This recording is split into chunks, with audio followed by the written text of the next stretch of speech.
Alhamdulillahi Rabbil Alamin Wabihi nasta'inu ala umuri dunia wa din Wa sallallahu wa sallam wa baraka ala nabina Muhammadin Wa ala alihi wa ashabihi wa tabi'in Wa man tabi'ahum bi ihsanin ila yaumiddin Wa sallam tasliman kathira amma ba'd. Jamaah kaum muslimin wal muslimat rahimani wa rahimakumullah. Kita akan mendulang fawaid atau faidah-faidah dari kisah yang ada dalam Al-Quran. Itu diantara yang akan kita kaji tentang kisah Nabi Adam alaihi assalam. Al-Quran kandungan maknanya atau materinya itu secara global ada 3 saja. Yang pertama, materi Al-Quran tentang tauhid atau tentang akidah. Yang kedua tentang ahkam atau hukum-hukum. Dan yang ketiga tentang kisah-kisah. Oleh karena itu, kenapa surah Al-Ikhlas itu Nabi menyebutnya sepertiga Al-Quran. Kalau orang membaca surah Al-Ikhlas, kata Nabi, ta'dilu thulutsal Quran, sebanding dengan sepertiga Al-Quran. Karena itu tadi, Al-Quran materi bahasanya ada 3. Dan surah Al-Ikhlas itu tidak ada hukum, tidak ada kisah. Berarti tinggal satu saja. Apa itu? Masalah apa surah Al-Ikhlas? Masalah tauhid tentang sifat-sifat Allah Subhanahu wa taala. Enggak ada hukum-hukum, tidak ada kisah-kisah. Tapi oleh karena itu kata Nabi, orang yang membaca surah Al-Ikhlas 1 kali, maka dalam ganjaran ta'dilu thulutsal Quran, seperti membaca sepertiga Al-Quran. Nah, di antara rahasianya karena dalam Al-Ikhlas tidak ada kisah dan tidak ada hukum-hukum. Nah, di dalam Al-Quran berjamaah ada beberapa kisah-kisah, dan karakter kisah dalam Al-Quran memiliki beberapa karakter. Yang pertama, dalam surah Yusuf ayat 3 Allah menyebut bahwa kisah dalam Quran disifati dengan ahsanul qasas. Itu kisah yang paling indah, yang paling baik. Nahnu naqussu 'alaika ahsanal qasasi. Nahnu, kami menceritakan kepada engkau Muhammad ahsanal qasas, yakni kisah yang paling indah, yang paling baik, ya. Kemudian yang kedua, bahwa kisah yang ada di dalam Al-Quran itu mengandung pelajaran, ya. Dan itu Allah sebutkan di akhir surah Yusuf. Dan surah Yusuf terjemah dari awal sampai akhir itu kisah, ya. Dan tidak ada kisah dalam Quran seperti kisah Nabi Yusuf yang sempurna dalam satu surat. Biasanya dalam Quran itu kisahnya itu Nabi Musa misalnya itu dipisah-pisah oleh Allah, terkadang di surah Al-Qasas, terkadang di surah yang lain. Kalau Nabi Yusuf dalam satu surat lengkap, ya. Nah, di akhir penyebutan kisah Nabi Yusuf Allah mengatakan laqad kana fi qasasihim ibrah, dan sungguh kata Allah pada kisah-kisah mereka para nabi itu ada ibratun liulil albab, ada ibrah, yakni ada pelajaran bagi orang-orang yang memiliki akal. Dan diantaranya juga bahwa kisah yang ada dalam Quran akan mendatangkan petunjuk. Dalam surah Al-Kahfi ayat 13 berjamaah, nahnu naqussu 'alaika naba'ahum bil haqqi innahum fityatun amanu bi rabbihim wazidnahum huda. Wazidnahum huda. Kami kisahkan kepada engkau Muhammad, ya, cerita yang hak ini, bahwasanya ada pemuda-pemuda yang beriman kepada Rabb mereka, lalu kata Allah wazidnahum huda, dan kami tambah, ya, petunjuk untuk mereka. Jadi dengan mengkaji kisah-kisah yang ada dalam Quran akan mendatangkan petunjuk. Demikian pula kata Allah Subhanahu wa taala, orang yang membaca kisah-kisah tentu akan bisa teguh hatinya, sebagaimana Rasulullah dibacakan oleh Allah kisah-kisah para nabi sebelum Nabi Muhammad SAW. Itu tujuannya kata Allah, ma nuthabbitu bihi fuadak, ya. Kata Allah, yang dengan kisah itu kami teguhkan hatimu wahai Muhammad. Maka pada intinya kita mengkaji kisah ini agar kita mendapatkan petunjuk, agar kita mendapatkan keteguhan, bahkan hal ini menjadi perenungan bagi kita. Ya. Adapun tentang kisah Nabi Adam para jamaah sekalian, ini bagian daripada akidah. Ya. Bahwa mengimani para nabi, para rasul bagian daripada rukun iman. Iman kepada rasul, rukun iman yang nomor berapa para jamaah? Dalam hadis Jibril itu urutannya harus betul seperti dalam hadis Jibril.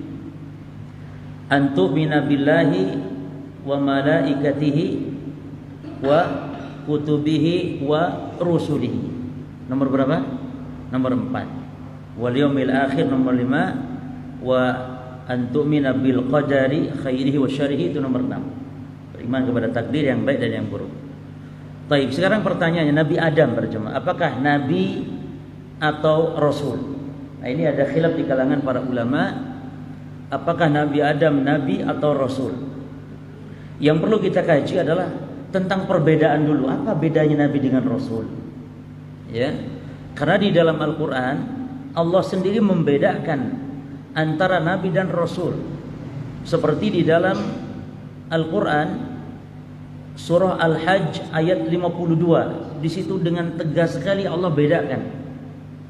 Kata Allah Subhanahu wa taala, "Wa ma arsalnaka min qablika min rasulin wala nabiyyin."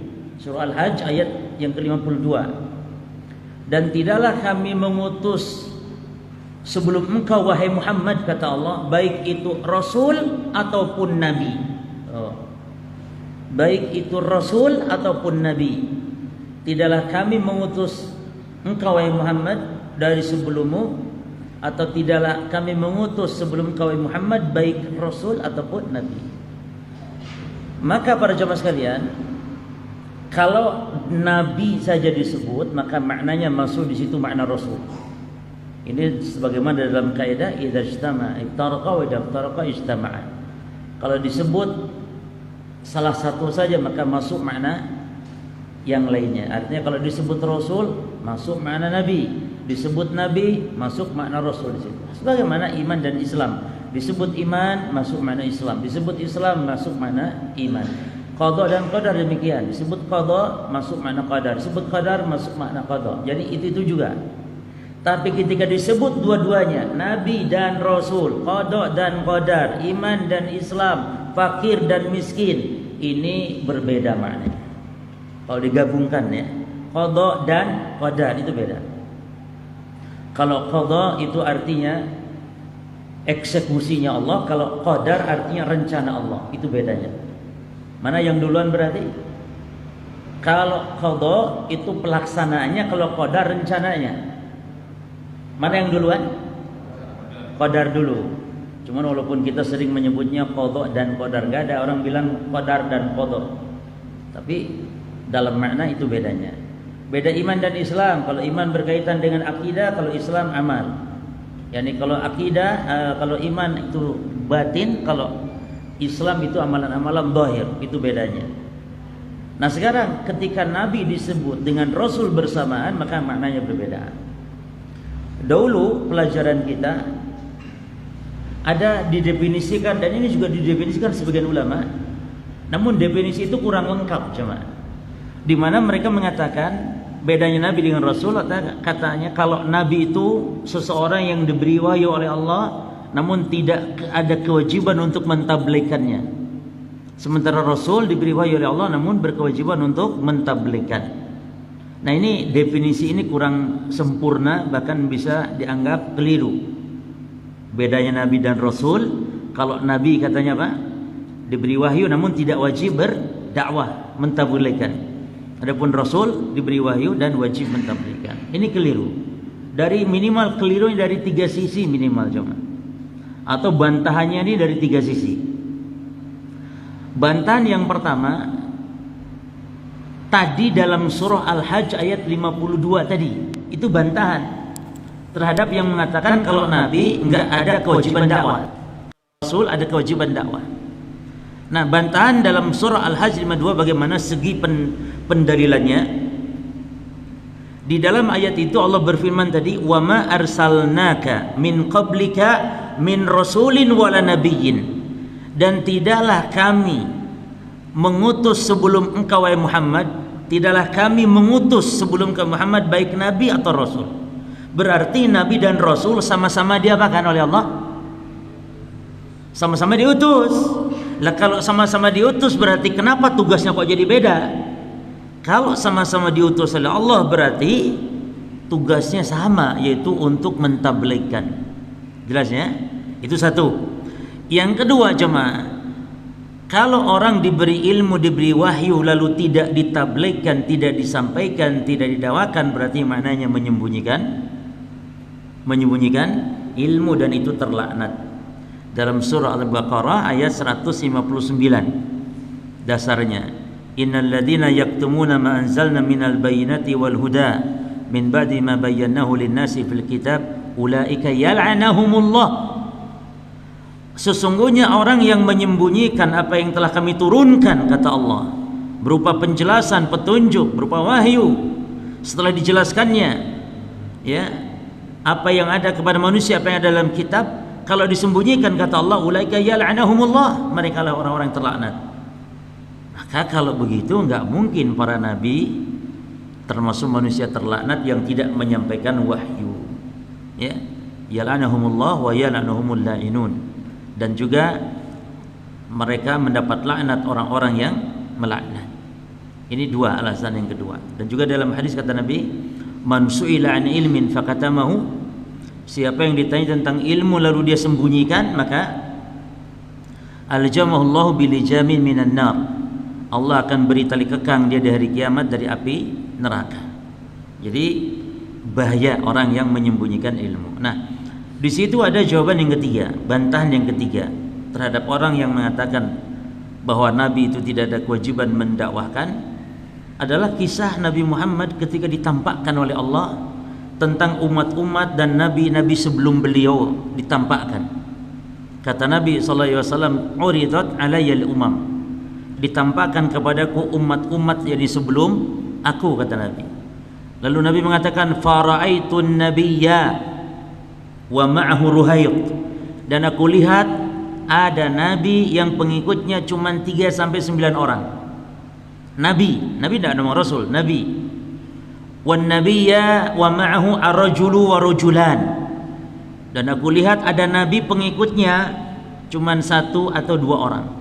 Wan nabiyya, dan aku lihat ada seorang nabi, wa laisa ma'ahu ahadun, tidak ada seorang pun pengikut. Nah, jadi kesimpulannya Nabi mengatakan di sini berarti nabi ada pengikut-pengikutnya, berarti mereka berdakwah. Bahkan di sini juga menjadi hiburan ya bagi para dai. Kalau berdakwah tolak ukurnya bukan berapa yang ikut, itu tidak menjadi urusan kita cuma. Maka bukan masalah berapa follower, berapa yang ikut gitu ya. Yang penting kita menyampaikan, hatta orang mau ikut mau tidak itu bukan urusan. Kita hanya menyampaikan ya. Termasuk ini masalah hak hidayah taufik hanya milik Allah Subhanahu wa taala. Wa ma'alaika ilal balagh, tidak ada kewajiban engkau Muhammad kecuali hanya menyampaikan. Maka para jemaah sekalian, prinsipnya kita berdakwah ada di atas jalan. Enggak masalah orang mau ngikut, jangan sampai ada orang yang berdakwah dianggap berhasil kalau banyak pengikut. Ini keliru. Karena kalau lihat banyak-banyakan orang, Allah telah menegaskan dalam Quran, wa in tuti' aktsara man fil ardi yudhilluka an sabilillah. Kalau kalian ikuti banyaknya orang di muka bumi ini sekarang, maka banyak yang menyesatkanmu dari jalan Allah. Jadi keberhasilan dakwah itu ketika dia dakwah di atas jalan yang hak, berdakwah kepada tauhid, menjelaskan umat kepada agama Allah, kepada sunnah, melarang bid'ah, menyeru kepada tauhid, melarang syirik, dan seterusnya. Itu dakwah para anbiya, dakwah para rasul. Jadi kesimpulannya, apa perbedaan nabi dan rasul jika demikian? Jawabannya para jemaah, definisi yang sahih perbedaan nabi dan rasul adalah bukan nabi itu diberi wahyu tidak wajib berdakwah, sementara rasul diberi wahyu wajib berdakwah, bukan itu. Tapi perbedaannya adalah bahwa rasul man uhiya ilaihi bisyar'in jadid, rasul itu yang diberi wahyu dengan membawa syariat yang baru, membawa syariat baru. Nabi Musa itu rasul, Nabi Isa bawa syariat baru, itu juga rasul. Tapi Nabi Sulaiman nabi, dia bukan rasul. Karena Nabi Sulaiman melanjutkan syariatnya Nabi Musa, tidak bawa syariat baru. Nabi Daud juga demikian. Makanya Nabi Daud walaupun diberi kitab Zabur oleh Allah, kitab Zabur ini bukan kitab syariat, bukan kitab halal haram seperti Taurat, bukan. Zabur ada kitab pujian sanjungan saja. Makanya kalau Nabi Daud syariatnya ikut syariat Musa, dan Nabi Daud nabi bukan rasul. Inilah definisinya, berarti rasul man uhya ilaihi bisyar'in jadid wan nabiyyu huwal mab'utsu litakriri syar'i man qablahu. Adapun nabi yang diutus Allah untuk melanjutkan, nabi itu melanjutkan syariat sebelumnya. Seperti Nabi Yahya, Nabi Zakaria, itu hidup antara Musa dan Isa. Ya, adapun Nabi Isa bawa syariat baru, walaupun Injil itu tidak ada perbedaan jauh dengan kitab Taurat. Hanya sedikit perbedaannya. Namun tetap dianggap membawa syariat baru. Apalagi Rasulullah. Apalagi Rasul tentu membawa syariat yang baru, bahkan sebagai syariat yang menghapus terhadap syariat-syariat sebelumnya. Nah, tinggal kita sekarang bahas Nabi Adam. Ini nabi atau rasul, coba.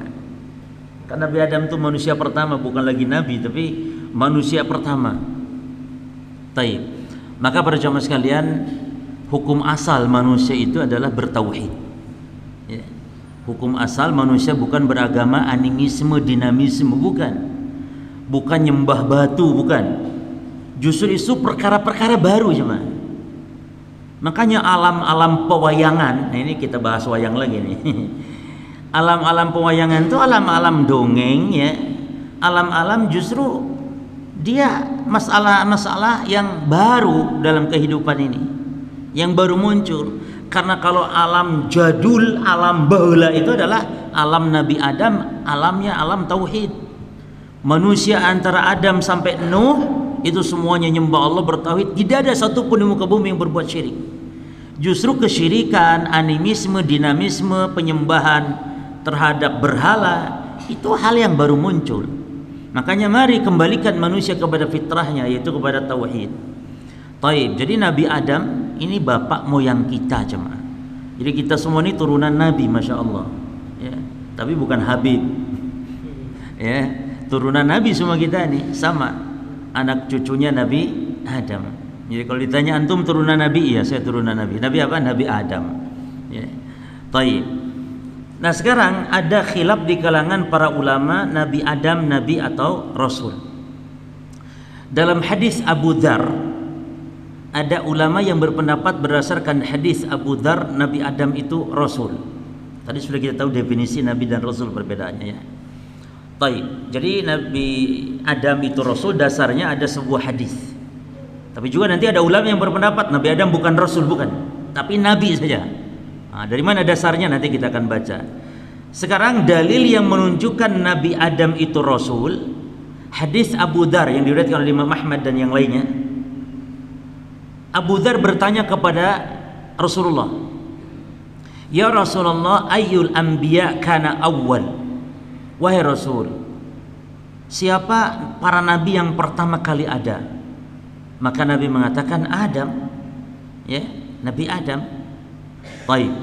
Lalu Rasul ditanya lagi, "Ya Rasulullah, wa nabiyyun kana?" Apakah Adam itu nabi? Kata Rasulullah, "Na'am, nabiyyun mukallam." Ya, Adam itu nabi yang diajak bicara langsung oleh Allah. Bahkan dalam hadis yang lain, Allah ngajak bicara Adam itu hadap-hadapan. Ya. Artinya betul-betul Allah ngajak bicara kepada Nabi Adam. Sebagaimana Nabi Musa Allah ajak bicara, tapi Allah ngajak bicara kepada Nabi Musa tidak disebutkan riwayat berhadap-hadapan seperti itu. Ya. Hanya saja Nabi Musa mendengar suaranya Allah. Wa kalamallahu Musa takliman, dan Allah mengajak bicara Musa takliman dengan sebenar-benar perkataan. Sebagian orang enggak mau percaya dikatakan Nabi Musa mendengar perkataan Allah. Ya, karena kata mereka enggak mungkin, masa Allah bersuara? Masa Allah kayak makhluk gitu. Makanya ketika Nabi Musa mendengar suara Allah, Nabi Musa penasaran, ingin melihat Allah. Namun Allah berfirman kepada Musa bahwasanya innaka lan tarani, kamu tidak bisa lihat saya selamanya wahai Musa. Maksudnya selama masih di dunia.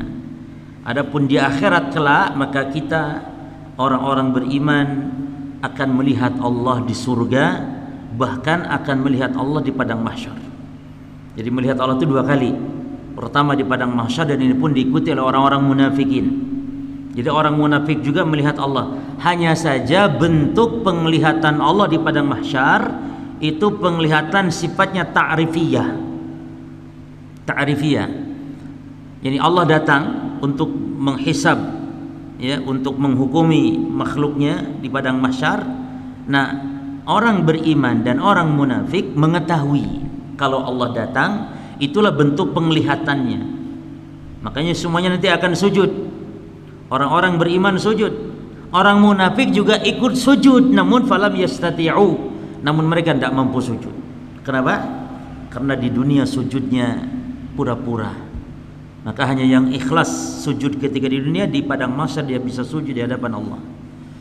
Adapun di surga, melihat Allah itu melihat yakni dengan mata kepala telanjang.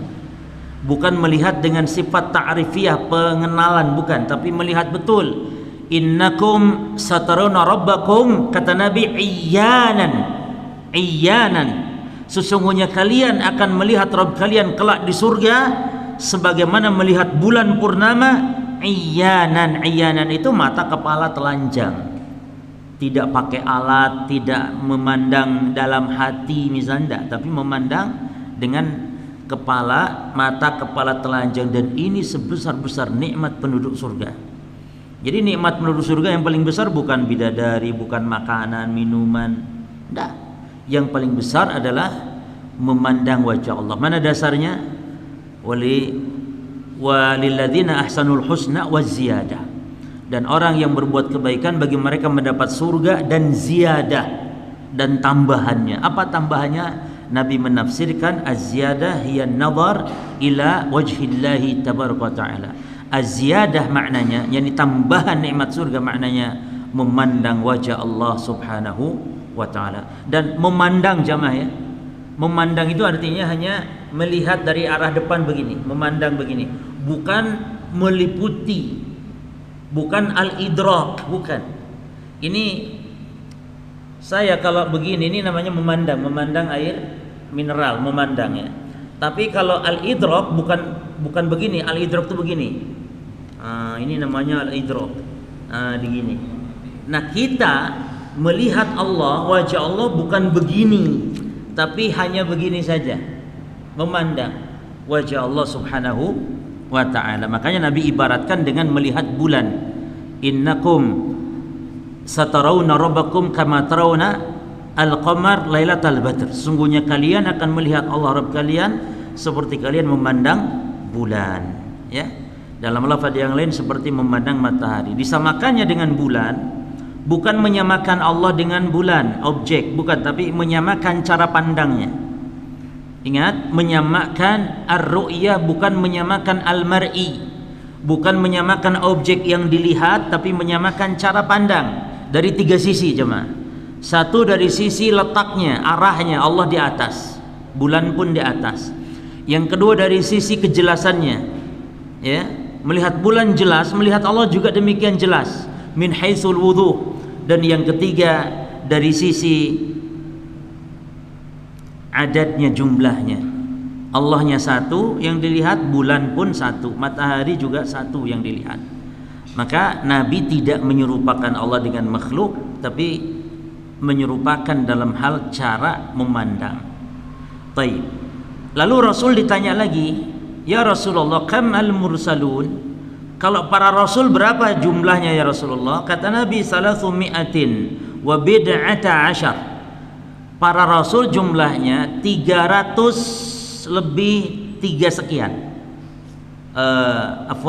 Bukan 303, 300 bid'ata asyar, yakni belasan sekian, yakni 13, bisa 314, 315, pokoknya dari mulai 313 sampai 319. Karena yang namanya bid'atun ya atau bid'un pakai dhad, bid'un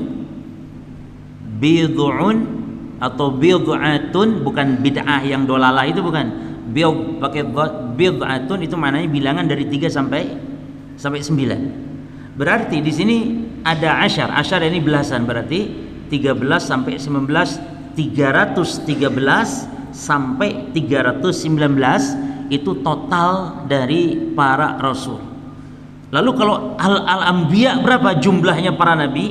Nah, kalau para nabi disebutkan di dalam hadis ya, para nabi itu kata Nabi sallallahu alaihi wasallam total atau jumlahnya mi'atu alfin wa arba'atun wa ishruna alfan. Saya ulangi, mi'atu alfin wa arba'atun wa ishruna alfan. Mi'atu alfin wa arba'atun wa ishruna alfan. Berarti 100.000 ditambah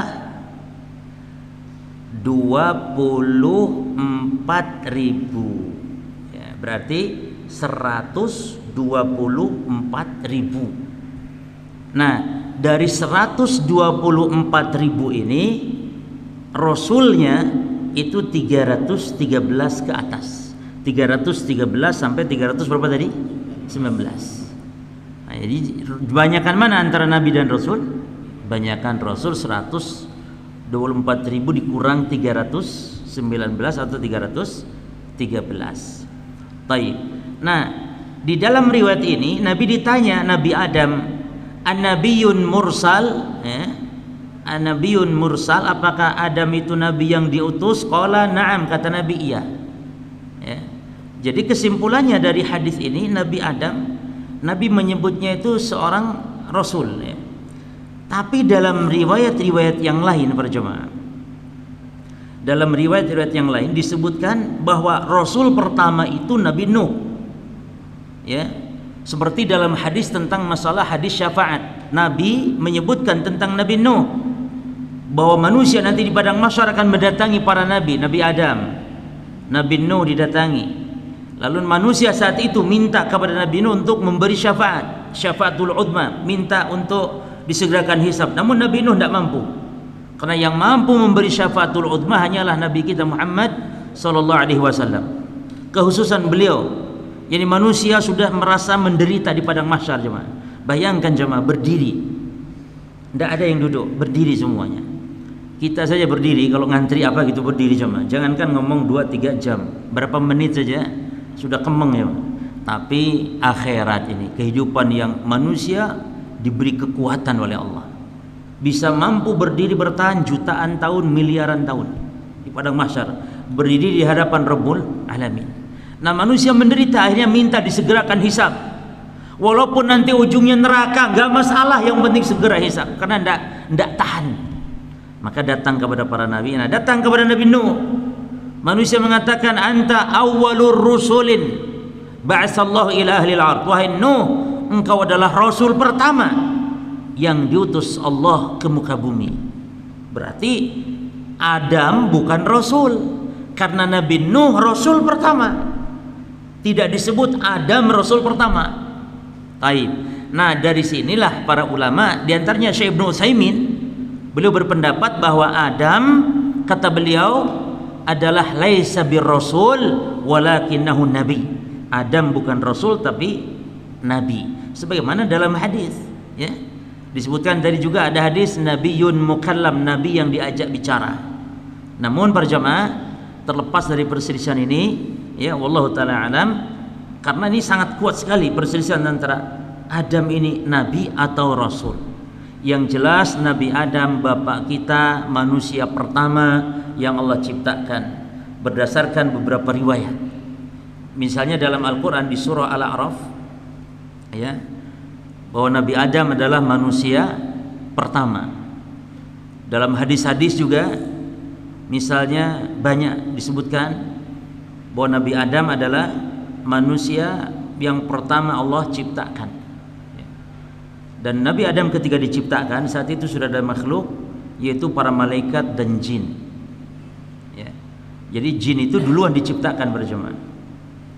Bahkan Nabi Adam itu makhluk yang paling akhir yang Allah ciptakan di hari Jumat ba'da asar diciptakannya. Jadi makhluk yang paling akhir yang Allah ciptakan. Jadi sudah ada, yakni dunia sudah ada. Jadi ketika Nabi Adam diciptakan, dunia itu sudah ada, tanah itu sudah ada jemaah. Makanya ketika Nabi Adam melanggar perintah Allah, Allah usir itu ke dunia, berarti dunia sudah ada. Bahkan dalam hadis qudsi disebutkan bahwa Allah menciptakan Nabi Adam dari tanah, yang mana tanah itu Allah kumpulkan dari berbagai karakter tanah yang ada di muka bumi ini.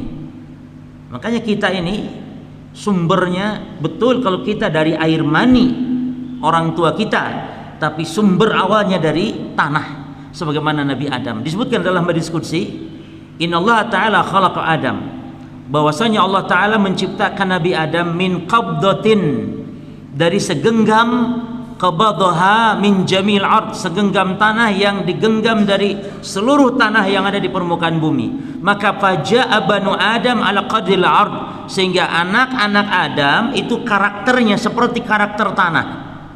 Ada yang dari warna ya, ada yang merah ya, ada yang putih, ada yang kuning, kuning langsat, ada yang sawo matang, sawo bosok. Semuanya lengkap manusia ini. Antum sawo apa cuma? Ya sawo matang lah ya insyaallah ya. Jadi lengkap jemaah. Termasuk juga karakter tanah dari segi kasar lembutnya. Kata Nabi fajaminhumul ahmar, ada anak-anak Adam itu yang warna kulitnya merah, al-abyad putih, wal aswad hitam, yang antara hitam dan putih ya, seperti kita mungkin. Lalu karakternya ada wasahlu wal haznu wal khabithu wat tayyib, ada yang kasar, ada yang lembut. Demikian dari karakter tanah. Makanya kata Nabi dalam hadis qudsi juga Allah berfirman, ya ayuhan nas ala inna rabbukum wahid wa inna abakum wahid. Kata Nabi, wahai manusia, sesungguhnya Rabb kalian cuma satu, itu Allah, dan bapak kalian juga satu, yaitu Adam. Satu bapak kalian. Ala la fadla li arabiyyin ala jami. Ketahuilah kata Nabi, Nabi yang bersabda ini, tidak ada bedanya antara Arab dan non Arab. Subhanallah. Enggak ada bedanya Arab dan non Arab. Tidak ada lebih utama non Arab bagi bangsa Arab atau bangsa Arab lebih utama daripada non Arab, tidak. Wal ahmar ala aswad, demikian pula yang kulit merah tidak lebih utama dari yang kulit hitam. Sebaliknya wal aswad ala ahmar, yang kulit hitam lebih utama dari kulit merah, tidak ada. Illa bittaqwa, kecuali dengan takwa. Inilah keadilan Allah Subhanahu wa taala. Jadi tolak ukur mulia manusia bukan dengan rupa jemaah. Makanya Nabi juga mengatakan, innallaha la yanzuru ila suwarikum wala ila ajsamikum walakin yanzuru ila qulubikum wa amalikum. Allah tidak lihat rupa. Allah tidak, bahkan berjemaah kalau disebutkan dalam surah Al-Munafiqun, itu sifat orang-orang kafir munafik itu dilihat postur tubuhnya mereka menakjubkan. Tapi wa yaqulu tasma' liqaulihim kanahum khusyubun musannadah. Tapi kalau mendengar ucapan orang munafik, orang kafir, itu enggak ada apa-apanya, ibarat papan yang diinjak yang tidak ada harganya. Tapi wajah mereka mungkin tampan, ganteng dan semisal. Oleh karenanya tolak ukur kemuliaan bukan dari rupa. Banyak Abu Lahab. Di antara sebab namanya Lahab itu kan juga bermakna api. Di antara sebab disebut Abu Lahab itu juga karena cerah, wajahnya terang, cerah, enak, lihatnya ganteng orangnya. Abu Lahab pamannya Nabi. Ya. Jadi kalau masalah ganteng-gantengan, bisa jadi orang kafir lebih banyak ganteng rupanya daripada kita orang Islam. Ya. Mungkin orang kafir lebih mancung hidungnya, kita lebih ke dalam. Orang kafir mungkin putih, kita mungkin ireng sedikit. Tapi bukan kemuliaan berjemaah. Bahkan subhanallah ada sebuah ayat yang menjelaskan bahwa yang namanya anak, harta itu bukan nikmat. Subhanallah. Allah mengatakan wala tujibka amwaluhum wala auladuhum. Jangan kalian kagum, bangga kalian terpesona dengan harta mereka dan anak keturunan mereka, orang-orang kafir. Jangan. Teknologi mereka canggih, jangan bangga, kagum, jangan. Karena apa? Innama yuridullahu biha innama yuridu liyu'adzibahum biha fil hayati dunya. Karena Allah memberi harta dan anak itu untuk mengazab mereka. Jadi harta dan anak bisa menjadi azab. Maka tidak ada nikmat yang mutlak kecuali nikmat iman, nikmat Islam, nikmat hidayah berjemaah. Nikmat harta berarti bisa menjadi nikmat, bisa kalau harta digunakan di jalan taat. Tapi asal harta bukan nikmat. Asal harta bukan nikmat, karena harta menjadi nikmat jika ada jikanya, ada tapinya. Harta, anak, istri menjadi nikmat jika untuk dalam rangka mendukung ketaatan kepada Allah, itu baru nikmat. Kalau tidak, azab. Bahkan anak, istri musuh bagimu kata Allah. Maka hati-hati, waspada. Ya. Baik, para jamaah sekalian, ini materi ini rada panjang ya, Pak. Ini Nabi Adamnya belum cerita kita nih. Ya. Dibuat 2 pertemuan ya. Pertemuan berikutnya kan tidak cukup waktunya. Ya, ini panjang sekali tentang masalah Nabi Adam ini. Belum nanti Nabi Nuh, belum Nabi yang lain. Ya. Baik, kita bahas dulu para jemaah. Kita bahas dulu berkaitan fase penciptaan Nabi Adam. Ya, judulnya Marahil Khalqi Adam. Jadi Nabi Adam itu diciptakan melalui beberapa fase-fase. Fase yang pertama, fase at-turab, fase tanah. Ya. Dan ini Allah sebutkan dalam surah Ali Imran ayat yang ke-59. Allah mengatakan inna mathala Isa indallahi kamathali Adam khalaqahu min turabin.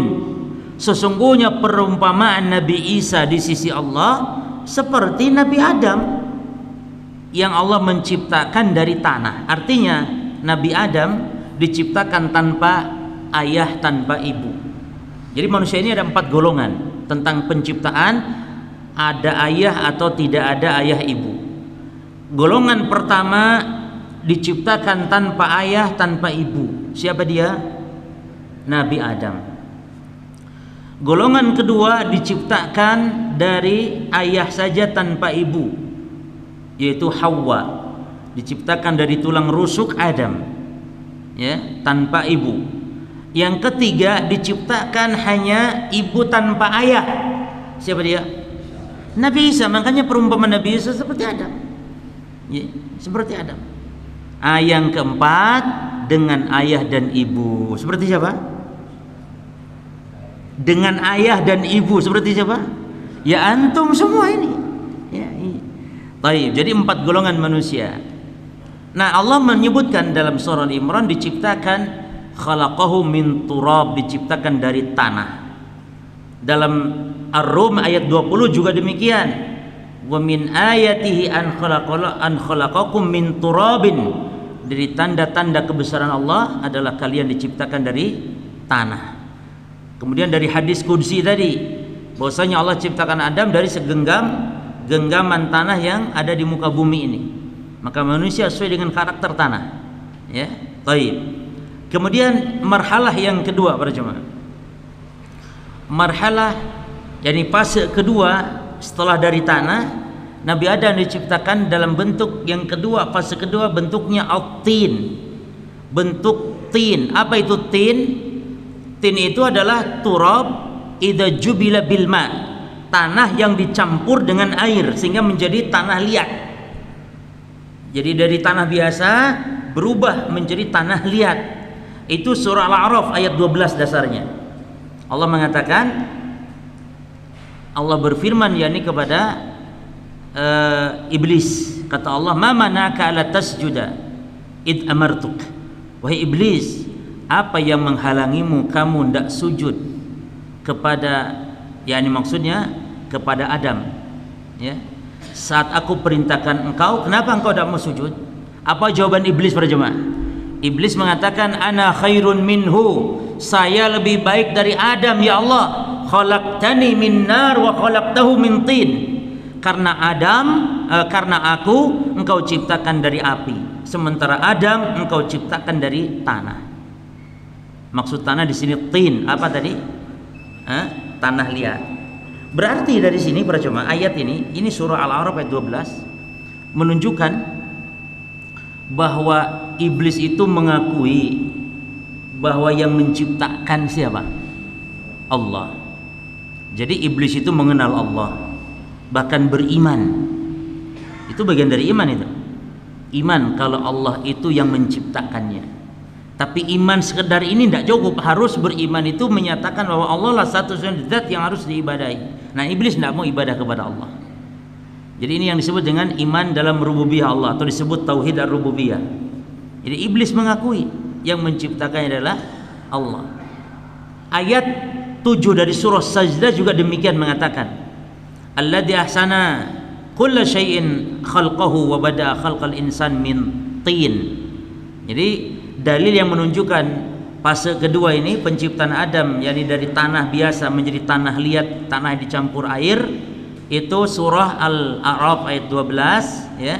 Lalu surah As-Sajdah ayat yang ke-7, demikian pula surah Shad pada jemaah. Surah Shad ya, inni khaliqun basyaran min tin. Sungguhnya aku menciptakan manusia dari tanah liat ya. Shad ayat 71. Baik. Fase ketiga para jemaah, tanah yang dicampur air yang ketiga, yang kedua masuk ke yang ketiga, yaitu at-tin al-mutamassik alladhi iltasaqa ba'duhu bi ba'din wa huwa tinul lazim. Dari tanah yang dicampur air, marhalah ketiga, fase ketiga adalah tanah tersebut menjadi tanah yang lengket. Kalau yang fase kedua hanya dicampur saja, tin namanya. Yang ketiga bukan sekedar dicampur, tapi menjadi tanah yang lengket, tinul lazib namanya. Ya, itu dalam surah Shafat ayat 11 dasarnya. Ya, khalaqnahum min tinil lazib. Inna khalaqnahum min tinil lazib. Jadi kita jangan meyakini atau jangan menganggap Al-Quran kontradiksi ini. Katanya Nabi Adam dari tanah, tapi kok dari tin, katanya turab, tapi kok tin, ada lagi kok tinul lazib. Itu bukan berarti kontradiksi, justru itulah fase-fasenya ya, fasenya. Jadi yang ketiga apa? Tanah yang bercampur air itu menjadi tanah yang lengket. Yang keempat para jemaah, armal harar rabi'ah at-tinul aswad alladhi tafa'alat anasiru wa huwal hama' masnun. Dari situ menjadi lumpur hitam yang diberi bentuk, yang disebut dalam surah Al-Hijr ayat 26, yang disebut dengan hama'un masnun ya. Jadi dalam surah Al-Hijr ayat 28 juga, ayat 26 juga ayat 28 ya, disebutkan min salsalin min hama'in masnun. Manusia ini Adam diciptakan dari tanah liat yang kering, dari lumpur hitam ya, lumpur hitam yang diberi bentuk. Nah, marhalah yang kelima jemaah, dari sudah basah lalu lengket, itu yang kelima tinul yabis. Tinul yabis, tanah itu menjadi kering lagi, menjadi kering, yang dia itu menjadi bentuknya dalam surah Ar-Rahman ayat 14, seperti kalfakhar, seperti tembikar, ini seperti keramik kalau dipukul ngentrung bunyinya. Demikian fase berikutnya Nabi Adam ya. Bahkan dalam fase inilah Nabi Adam itu dibiarkan kosong gitu ya. Nah, iblis masuk jemaah. Ketika iblis masuk, loh kok ngene mek bolong-bolong ini longgar. Taulah iblis, oh berarti sangat lemah sekali nih. Itu makhluk yang baru ini. Itu setelah itu barulah Allah Subhanahu wa taala di fase berikutnya, di fase ke-6 dan ke-7 ini disempurnakan sebagai manusia dan ditiupkan ruh.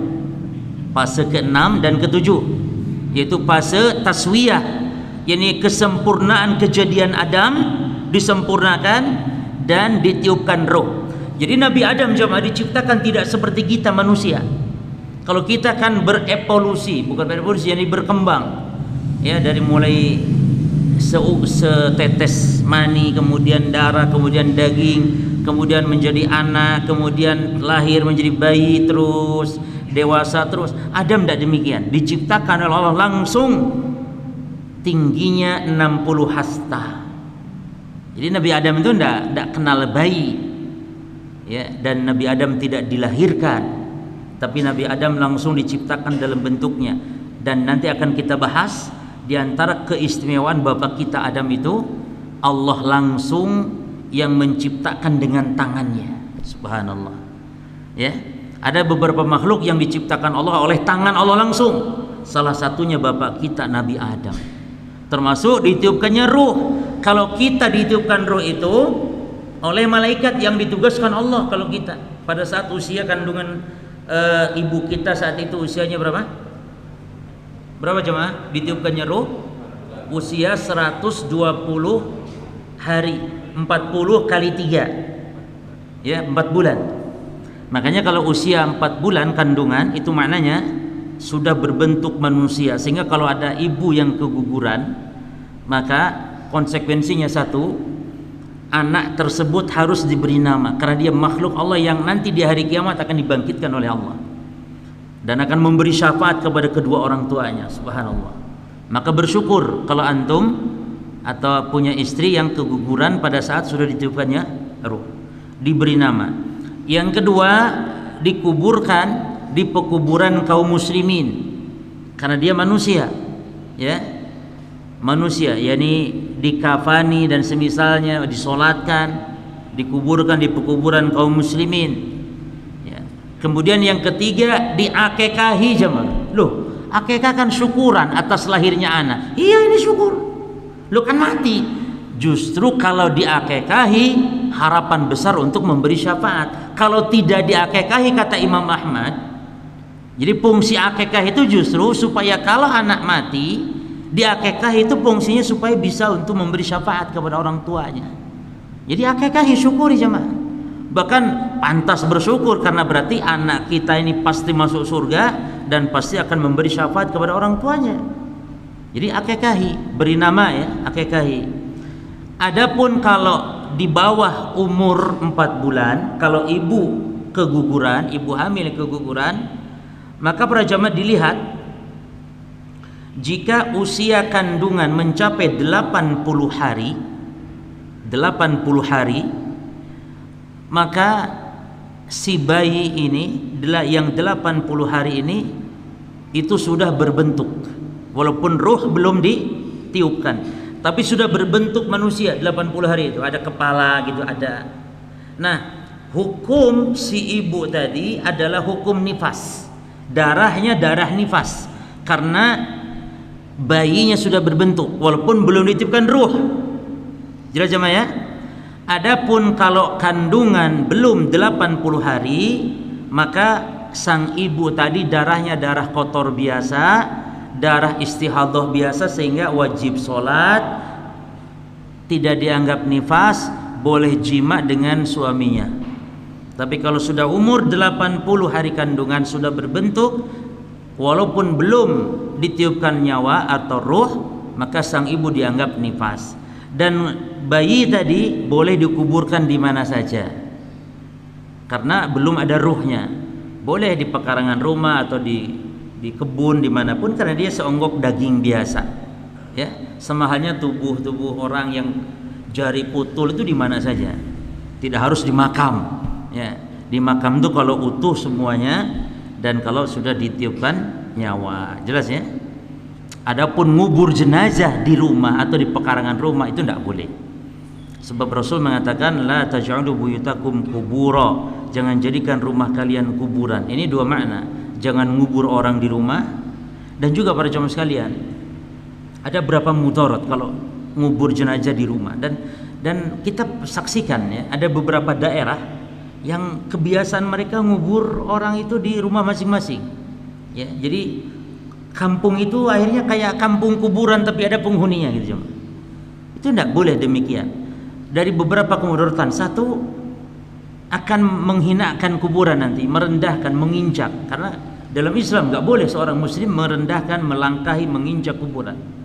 Terus yang kedua, para jamaah sekalian, akan membuat suasana menjadi tidak nyaman, menakutkan, bukan takut pocongnya, bukan, tapi menjadi tidak nyaman, dan rumah sulit dimanfaatkan nantinya. Rumah yang ada kuburannya kalau dijual akan murah harganya, jemaah. Antum kalau beli rumah ada kuburannya, kira-kira perasaan tidak enak. Kecuali kalau kuburannya dipindahkan, boleh beli rumah yang ada kuburnya tidak masalah, tapi kuburannya pindahkan ke pemakaman, ya, tidak masalah. Nah, jadi beberapa kemudaratan banyak. Ya. Taib. Berarti Nabi Adam alaihissalam diciptakan Allah seperti itu langsung 60 hasta. 60 hasta. Satu hasta itu segini cuma. 60 hasta itu seperti ini. Ya.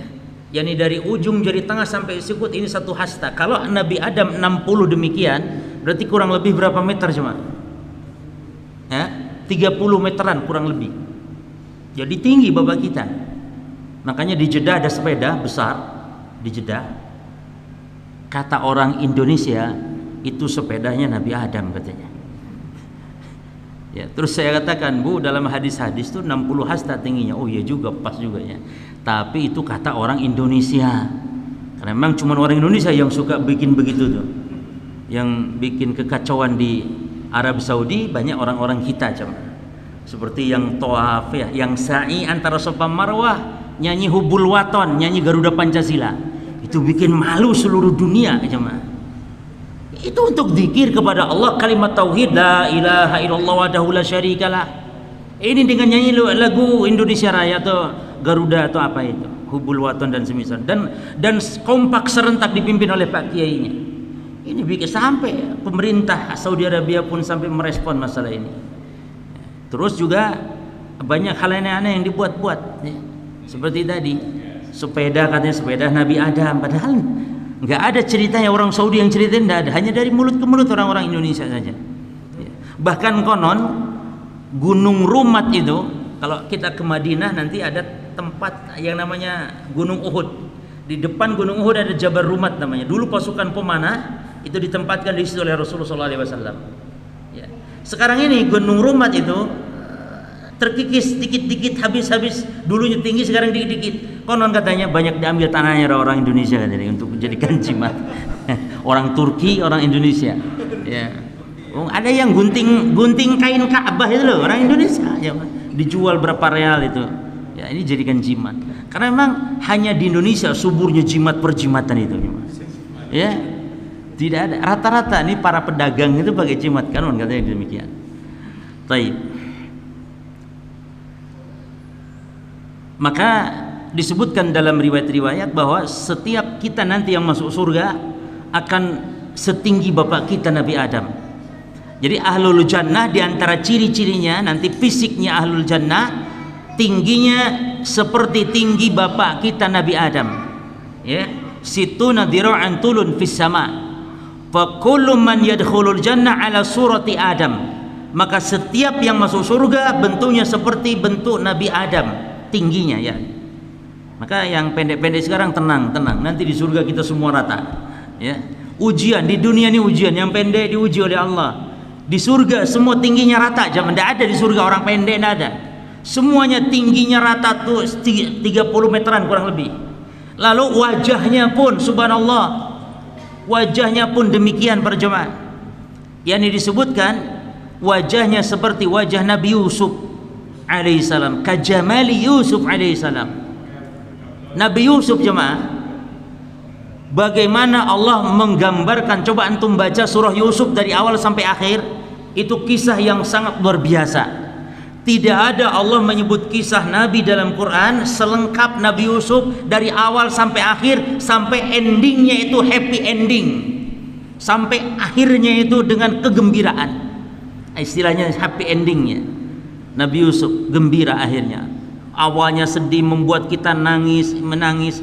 Lalu bagaimana Nabi Yusuf digambarkan kegantengannya oleh Allah, sampai-sampai para wanita-wanita itu disuruh pegang pisau dan buah. Lalu Nabi Yusuf disuruh lewat, apa yang terjadi? Waqatta'na aydiyahunna.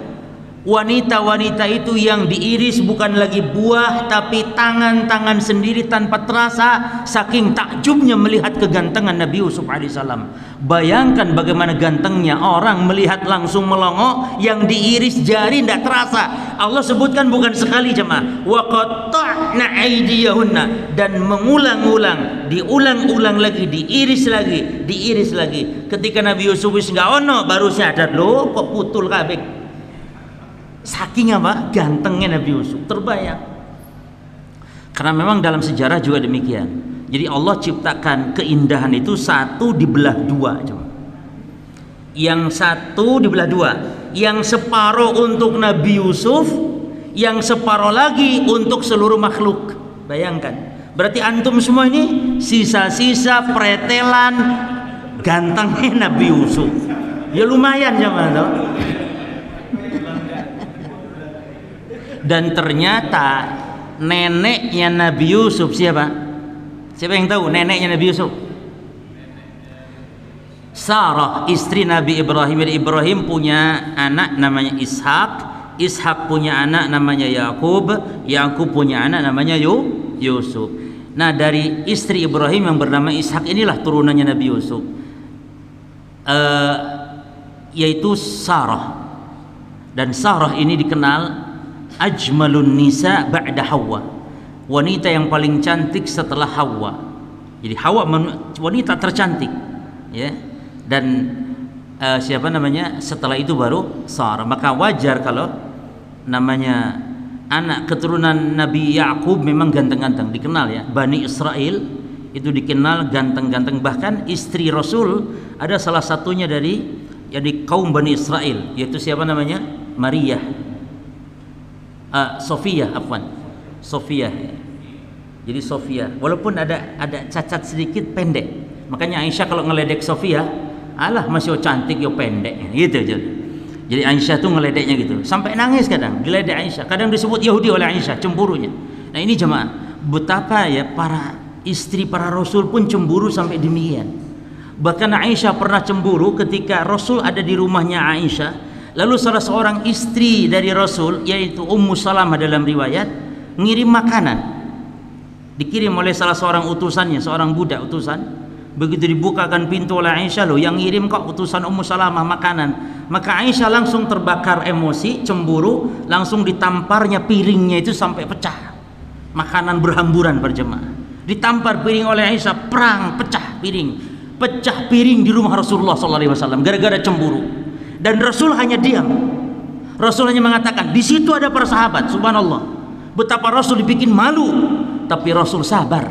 Kata Rasul bahkan mengatakan kepada para sahabat, gharat ummukum, ibu kalian Aisyah ini sedang cemburu, tidak apa-apa, silahkan makan aja, makan makanannya, kata Rasulullah.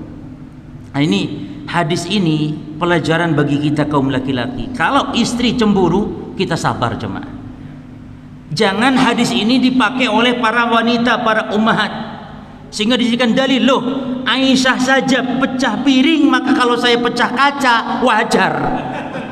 Ini hadis bukan untuk ummahat, ini hadis untuk bapak-bapak agar sabar mensikapi kaum istri. Sabar, Rasul pun sabar. Betapa malu loh jemaah, istri mecahin piring di hadapan kawan-kawan, di hadapan sahabat. Nabi hanya biasa, wanita wajar, normal wanita cemburu itu cuma ya. Makanya tetap kita ya, dan wanita memang demikian tabiatnya. Disebutkan dalam hadis, khuliqatil mar'a min dila', wanita diciptakan dari tulang rusuk. Wa awaj ma fi dhil'in a'lahu, dan yang paling bengkok tulang rusuk diciptakannya wanita bagian atasnya. Yani Hawa diciptakan oleh Allah dari tulang rusuk Nabi Adam, bagian atas yang paling bengkok. Ini kinayah. Jadi wanita anak-anak cucunya Hawa, tabiatnya paling jelek buruk adalah lisannya. Maka wanita itu cerewet itu normal jemaah. Justru wanita pendiam ini tidak normal. Makanya antum kalau istrinya cerewet, alhamdulillah syukuri, karena itu berarti normal jemaah. Normal. Dan biasanya wanita kalau cerewet, dia biasanya akan gesit. Wanita cerewet coba lihat kerjanya, masya Allah. Kakinya ngepel, tangan kanan goreng, tangan kiri pegang HP WhatsAppan, lalu masya Allah jemaah kerja semuanya gesit, rapi, kamar rapi, anak rapi, sarapan selalu terhidang. Tapi coba istri yang pendiam jemaah, rumah kotor meneng, anak ngompol ya meneng, sarapan daono ya diam, sembarangnya diam, stres jemaah. Maka syukuri kalau istri cerewet ya jemaah. Baik. Oh semangat, ibu-ibu semangat untuk bercerewet ria ini. Baik, saya kira cukup ya, insya Allah kita lanjutkan sesi kedua, masih banyak insya Allah bahasanya, mudah-mudahan bermanfaat. Dan Nggak tahu, ini saya lagi coba-coba ini.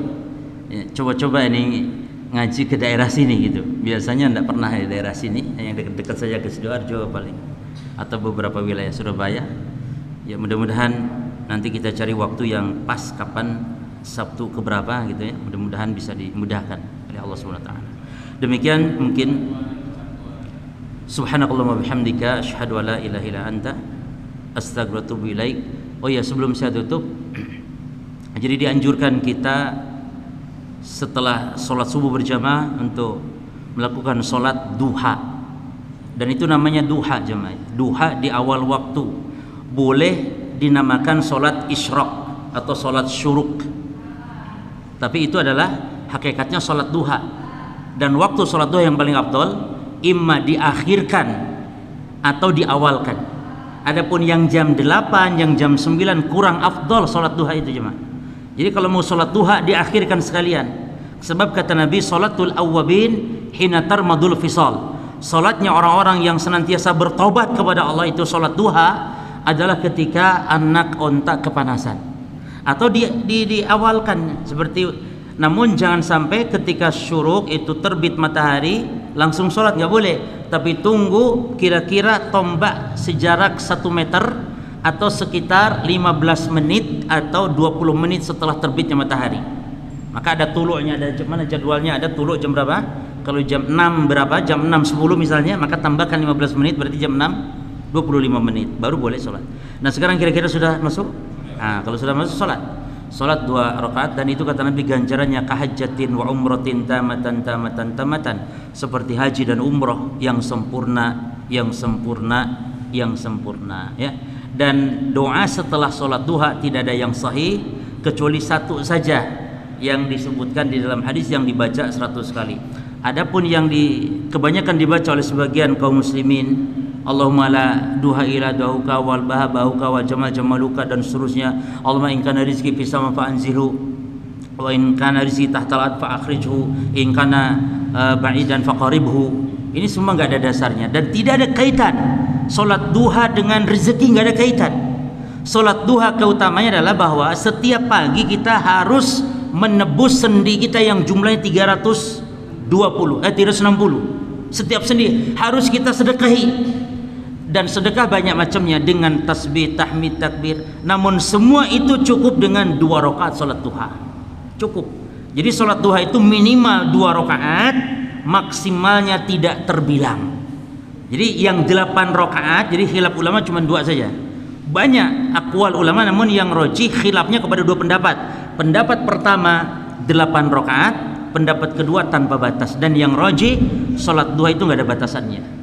Tapi sholat berapapun semampunya, dari mulai terbit matahari setinggi tombak sampai sebelum matahari tengah-tengah. Itu berapapun, yang penting sholatnya berapa? 2.